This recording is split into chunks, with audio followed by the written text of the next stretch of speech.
some basic anatomy. Lights again, please. So we had, you've seen this one before. Now what I want you to do is imagine that we're going from this view, which is seeing me from the side, and now we're turning this way, and you're going to look face on. Okay, and we're going to peel back the head in this way, and you're going to look at where the sella is. So if you go through the nose to the base of the brain, the sella, which is that saddle, the front part of the sella is covered by some bone. And in front of this bone are the nasal passages of our sinuses where air circulates.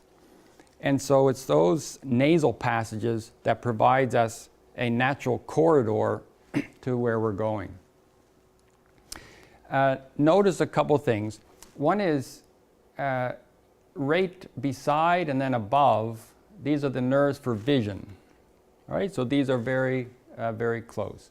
Also are a number of other nerves. These are nerves that are going in to control the movement of each eye. And we'll see in the next slide here. So now we're going to take off a bit of that bone.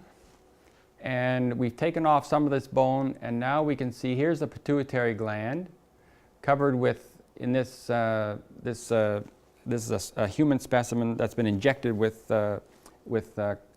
some kind of a color in the latex color in the blood vessels. So the blue are veins and the red, you can see here, are arteries.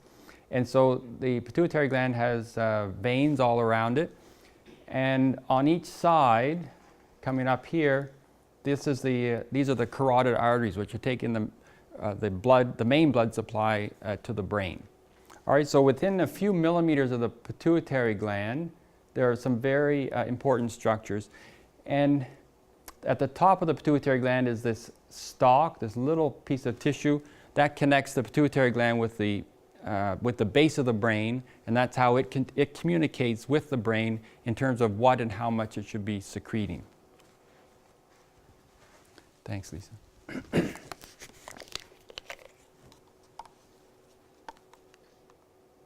Now,